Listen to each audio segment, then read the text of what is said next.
Assalamualaikum warahmatullahi wabarakatuh. Para pemirsa yang dirahmati oleh Allah Subhanahu wa taala, jumpa kembali bersama saya dalam channel Muhammad Nurdin Official, yaitu manasik haji gratis, yang insya Allah mudah-mudahan ini akan berguna untuk kaum muslimin dimanapun berada di seluruh Indonesia, baik yang sudah haji tapi terutama yang belum haji ya, karena kita akan memberikan bekal-bekal bagaimana agar para jamaah haji itu bisa melaksanakan haji dengan baik, dengan optimal, sehat, kuat, dan lain-lain ya.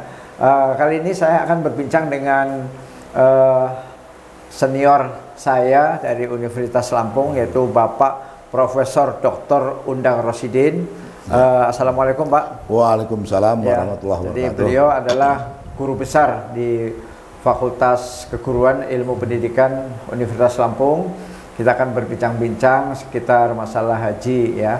Jadi kira-kira bagaimana pendapat Pak Undang, Pak Undang Rosidin tentang apa yang sebaiknya dimiliki atau dipersiapkan oleh calon-calon jemaah haji, terutama mungkin kita bagi menjadi dua Pak. Ada yang generasi muda, ada yang lansia itu kan tentu beda kan secara psikis kan. Gimana Pak? Baik, Assalamualaikum warahmatullahi wabarakatuh. Waalaikumsalam warahmatullahi wabarakatuh. Pak Nurdin yang saya hormati dan para pemirsa, ini saya berbicara tentang haji berdasarkan pengalaman. Saya alhamdulillah melaksanakan perjalanan haji 2 kali Pak. Alhamdulillah. Yang pertama pada tahun 2008. Iya. Kemudian yang kedua pada tahun 2017. Iya. Jadi pada tahun 2008 kebetulan haji itu begitu mudah gitu mudah, kan. Ya, mudah. Jadi daftar, pelunasan, tidak ada. Enggak ada daftar tunggu Pak ya. Tapi begitu saya selesai haji tahun 2009, pada waktu itu mau menutup buku tabungan di suatu bank, bank syariah.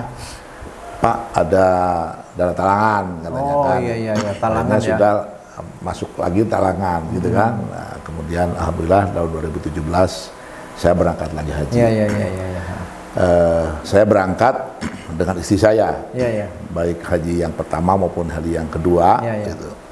Cuma agak berbeda pada waktu 2008 saya menjadi karom, menjadi ketua rombongan. Itu ketua rombongan ya. Tapi untuk tahun 2017 saya menjadi anggota yang biasa. Anggota biasa. Ya. Karena ternyata pengalaman saya menjadi karom itu luar biasa. Bebannya. Sibuk Pak ya? Ya. Jadi istri banyak ketinggalan gitu kan, karena kita nguruskan ini, yang sakit, yang apa. Tanggung jawab ya Pak ya? Harus survei kan gitu. Nah, sehingga pada waktu yang haji kedua, alhamdulillah selalu bersama istri kemana-mana itu fokus. Alhamdulillah. Nah, itu. Tapi sebenarnya bukan menghindar tugas itu, begitu kan? Itu juga merupakan amal soleh, gitu kan ya. Ibadah juga itu Pak. Membantu orang per orang. Memperlancar. Ya. Nah, terkait dengan persiapan haji yang harus dilakukan pada kurun waktu tahun 2008-2017 yang saya lakukan, ya prinsipnya yang pertama kesehatan Pak, kesehatan fisik ya. Jadi fisik itu betul-betul harus prima. Saya malah sebelum berangkat haji itu rajin sekali jalan kaki Pak. Jalan kaki. Ya, jalan kaki itu sudah dipastikan dengan istri itu tiap hari. Ya. Karena apa? Saya ingat pesan pada waktu Pak, di haji gitu kan ada kegiatan latihan manasik bimbingan manasik. Ingat, perjalanan haji itu yang lebih banyak fisiknya. Fisik itu lebih banyak. Betul juga, terasa Pak. Jadi kita di sana kan begitu turun dari kendaraan menuju Masjidil Haram jauh jalan. Jauh ya. Antara jarak pintu ke pintu, jarak di tawaf segala macam itu. Jadi betul-betul fisik itu harus siap. Nah, sehingga saya berpesan kepada para jemaah haji yang calon jemaah haji yang mau haji, yang pertama adalah kesehatan fisik. Kesehatan fisik itu yang paling utama. Ya. Jadi kita biasakan jalan. Ya, jalan. Atau bahasa kerennya apa? Ya, jogging ya. Jogging. Jadi memang jalan itu ibadah yang utama di sana itu jalan. Gitu. Jalan, betul. Dari hotel ke terminal, dari terminal naik mobil, turun itu. Kemudian antrian ke mobil juga. Harus ngantri, kadang-kadang kedorong, macam harus tahan gitu ya. Jadi kalau fisiknya lemah, kasihan ya? Ya. Kalau fisiknya lemah, kasihan. Ya makanya saya dengan istri selalu berkomitmen begitu istri depan saya gini, di depan kita, gitu. Jangan sampai ini di samping atau di kanan kiri atau kanan. Nah itu jadi fisik itu harus ini ya. Kemudian jaga kesehatan kita selama baik persiapan perjalanan di perjalanan dan di tempat kita haji itu harus dipertahankan. Jadi makanan sayur buah, sayur buah ya. Jangan sampai malas, sampai malas makan sayur buah ya. Dan jangan sampai juga kita khawatir harus bawa dari Indonesia, tidak. Di sana itu juga banyak. Jadi sayuran, buah-buahan, macam gitu kan luar biasa. Tidak usah repot-repot bawa ya. Tidak usah. Cukup bawa ini saja ya.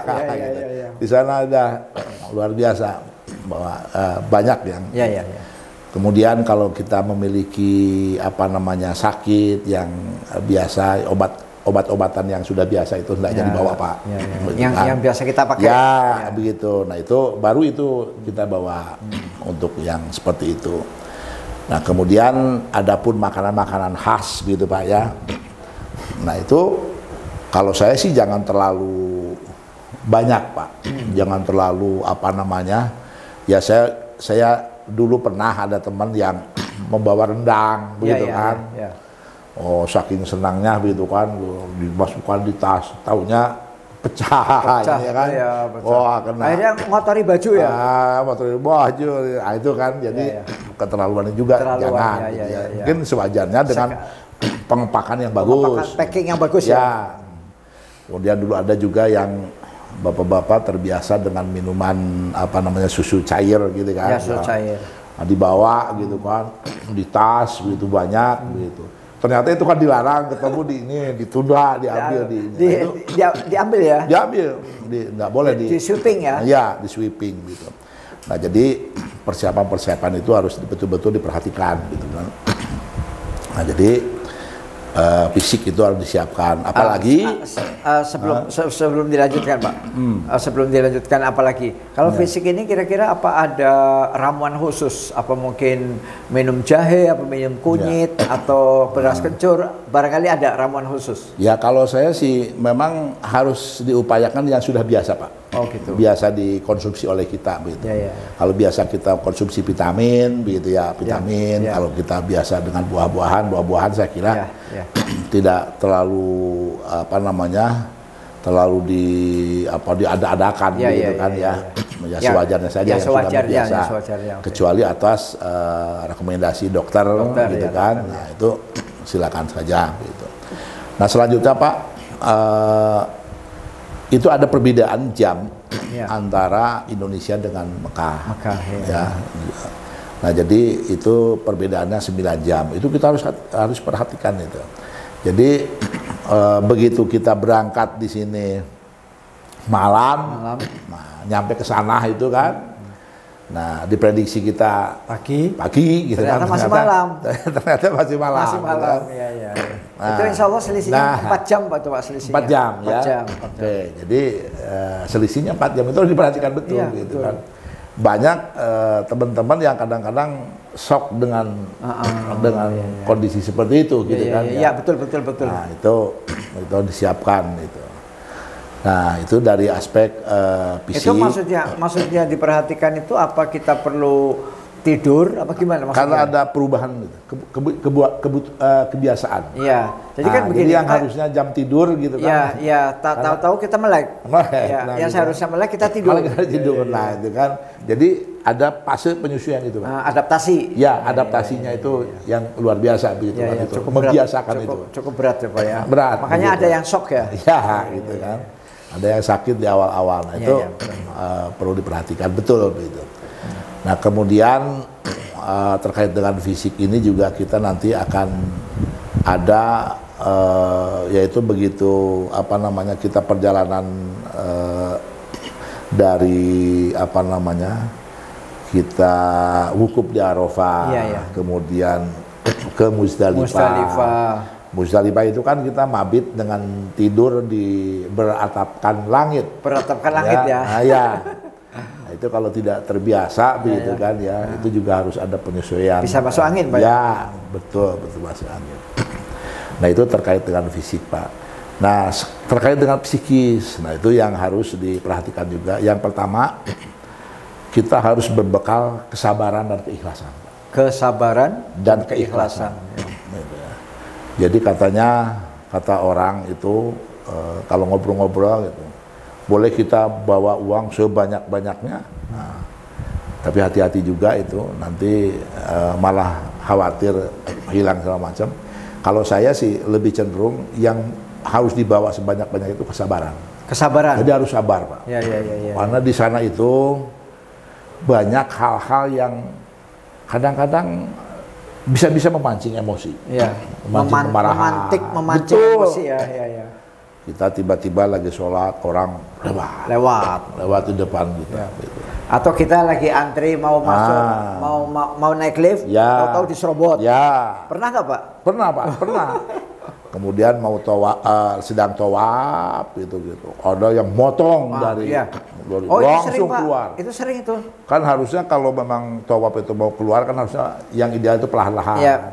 Melipir pelan-pelan. Ada yang kono-kono bread. Jadi dia cross gini ya. Iya. Kadang-kadang kalau nggak sabar, Pak, bisa-bisa. Betul. Ini itu yang seperti itu. Kemudian kadang-kadang ketika saya menjadi karom, Pak, gitu, banyak sebenarnya yang sudah disepakati oleh regu-regu harus begini, harus begini. Sudah di sana, Pak, goyah. Oh, jadi kesepakatan itu ambiar. Kita kadang-kadang, itu kira-kira apa sebabnya, Pak? Ya kadang-kadang sesudah di sana kan suasananya berbeda, Pak. Beda ya. Begitu ketemu dengan rombongan ini, begitu. Rombongan ini ketemu ini, gitu. Wah, kok disayap ini, itu terus. Akhirnya goncang ya. Gitu kan. Jadi yang tadinya harus ke sini dulu, saya mau ke sini aja. Padahal pada waktu kita musyawarah lebih awal, waktu masih di tanah air. Di tanah air begini. Sepakat. Ya. Itu kadang-kadang juga memancing kalau tidak sabar betul, Pak. Emosi juga gitu kan. Nah, tapi kita karena kita berbekal kesabaran gitu, yang tinggi, yang banyak gitu ya, kita bersabar. Gitu. Karena kalau tidak bersabar itu juga menjadi gangguan kesehatan kita, Pak. Nah, kita bisa stres, bisa apa. Itu Pak yang makanya di samping itu juga kan bisa memancing kesombongan juga. Iya, betul, Pak. Nah, kemudian hindari segala sesuatu dengan prasangka yang tidak baik. Suudzon, Pak ya. Suudzon gitu kan. Nah, itu kadang-kadang seperti gini, Pak. Saya pernah terjadi begitu kan ya. Saya ngambil batu di Muzdalifah. Kerikil. Kerikil. Batu kerikil di Muzdalifah gitu. Sudah ditumpuk-tumpuk begitu gitu. Tiba-tiba diambil orang. Tinggal diambil orang. Kita gerundel. Nggak marah saya, cuma aja gerundel. Begitu gerundel, Pak, terus panggil, ini teman-teman kita di mana ini ya? Nggak kelihatan, Pak. Nggak kelihatan di mana. Jadi seperti apa? Hilang. Hilang. Ingat, istighfar, Pak. Ya, istighfar. Astagfirullahaladzim. Astagfirullah. Ada teman yang satu regu dengan saya, ada itu sama. Nongol ya. Alhamdulillah. Ternyata antara suasana tadi dengan suasana kan lain, Pak. Ekstrim ya. Itu, Pak. Jadi itu artinya kita ditegur Allah ya. Harus ikhlas gitu. Harus ikhlas. Udahlah gitu. Memang dia mungkin kita sudah ngumpulin batu, tahu batunya diambil orang, harus ikhlas ya. Gitu kan, harus ikhlas ya. Ya bayangkan pada waktu itu ngambil batu banyak gitu kan, dengan untuk saya dengan istri. Iya. udah ngambil ini tiba-tiba orang ngambil gitu. Ternyata ini adalah bagian dari ujian kesabaran ujian kesabaran gitu Pak. Jadi akhirnya dari situ juga ini saya ternyata berbekal banyak kesabaran, keikhlasan gitu, ternyata ada tantangan seperti itu, saya juga ada gangguan juga gitu kan. Saya waktu itu ini Pak, ini tambahin sedikit Pak ya. Masalah AC itu ruangan, jadi ada kawan-kawan yang tidak suka AC, ada yang suka AC, itu ngaturnya susah itu. Ngatur kamar hotelnya gitu. Betul. Kalau dipaksa bentrok. Betul. Itu pernah nggak terjadi masalah AC itu? Betul Pak. Malah bukan begitu Pak. Saya kebetulan pada waktu itu menjadi karom gitu kan. Ada regu. Ini kamar yang ini lebih cocok untuk ibu-ibu. Ya. Sehingga kita coba ditukar gitu kan. Nggak mau Pak. Nggak mau. Padahal begitu sudah ditukar begitu. Wah iya enak yang ibu-ibu itu karena ada balkon.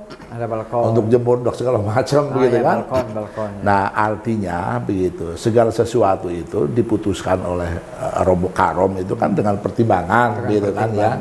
Tapi kadang-kadang pertimbangan kita untuk dikomunikasikan dengan anggota ini kadang-kadang awalnya tidak bisa langsung berterima. Tidak langsung connect ya. Nah, jadi pembagian kamar kadang-kadang ya yang agak rumit itu seperti itu Pak. Memang betul itu Pak. Mengatur orang yang begitu banyak dengan latar belakang kebiasaan dan yang berbeda gitu. Karena kadang-kadang itu timbul. Sama Pak Undang, saya juga tahun 2016 saya juga jadi karom. Jadi karom juga. Itu ngatur tuh susah bener Pak. Apalagi ada kasus yang kopernya hilang. Pernah nggak di zaman Bapak ada yang kopernya hilang? Ketukar Pak. Nah itu sebenarnya yang zaman saya itu bukan hilang, pindah tempat. Jadi kan hotel kan tinggi. Mulai dari lantai 1 sampai lantai 16. Nah itu ternyata koper itu nyelip di salah satu lantai itu. Jadi kita harus kita sebagai karom capek naik turun itu, naik turun tangga untuk sweeping setiap lantai gitu. Akhirnya ketemu, jadi nggak hilang itu koper, tapi udah pada gelisah, betul. Ya memang seperti itu Pak. Kemudian kesabaran kita juga ketika jumroh Pak. Nah, itu juga perlu sadar gitu kan. Bagaimana kita mengatur diri, menjaga diri gitu kan di situ kan. Dan bagaimana juga kita kalau menjadi ketua regu atau ketua rombongan, bagaimana kita berlaku bijak, adil, melindungi sama ini. Itu juga. Ibaratnya waktu jalan di Jamarot itu jangan terlalu cepat, jangan terlalu pelan. Betul. Ritmenya harus diatur ya. Betul. Soalnya kalau terlalu cepat kasihan yang lansia, ya kan? Betul. Kalau terlalu lambat nanti yang muda-muda udah pengen ke depan. Itu Pak. Itu yang mungkin memang saya katakan ada seninya di situ Pak ya. Ada seninya dan itu perlu juga kesabaran kita dan keikhlasan. Jadi kata kuncinya Pak ibadah haji ini kesabaran, kemudian keikhlasan gitu kan. Ibadah karena lillahi ta'ala gitu kan. Saya kira itu yang menjadi kunci dalam keberhasilan kita dalam pelaksanaan ibadah haji. Bagaimana ketika tidur ini Pak? Ketika tidur di tenda di Mina itu kan kita tidurnya di karpet. Betul. Nah itu kan kadang-kadang tidurnya itu empet-empetan itu. Nah itu sering nggak terjadi rebutan tempat itu? Itu biasa juga Pak. Makanya sebenarnya kalau istilahnya kapling-kaplingan itu. Ini saya. Kamu jangan naruh koper di sini ini. Ngapling-ngapling itu. Betul. Pernah terjadi kan? Betul terjadi seperti itu. Nah itu makanya kata kuncinya bagaimana manajemen karom, manajemen karu ini yang bijaksana. Nah kemudian apalagi ketika kesabaran itu perlu pada waktu kita di Raudah Pak. Di Raudah itu yang namanya ditutup, kemudian dibuka. Subhanallah. Wah itu luar subhanallah Pak. Ini berebut itu Pak berebut, kadang-kadang ngusir segala macam. Kadang-kadang kita nggak bisa sujud Pak. Rapat saking rapatnya. Saking rapatnya. Dan orang cenderung untuk berjaga berlama-lama. Nah di situ kan. Di situ egonya muncul ya. Egonya muncul. Itulah Pak. Nah, itu luar biasanya seperti itu. Apalagi kalau kita berbicara di apa namanya di Mekah, di Masjidil Haram yang berebut untuk dekat ke Hajar Aswad. Hajar Aswad, oh itu kan luar biasa, Pak. Saya nggak sanggup, Pak. Ya. Saya waktu itu hampir meninggal, Pak. Nah, saya badan yang kurus begini, saya dijepit sama orang-orang Afrika itu, udah kayak mau mati, Pak. Saya mundur aja. Iya, betul. Nah itu, Pak. Jadi saya kira sempat mencium Hajar Aswad, sempat. Nggak sempat saya. Sempat, ya. Berjuang seperti Bapak katakan, berat. Saya coba. Ya.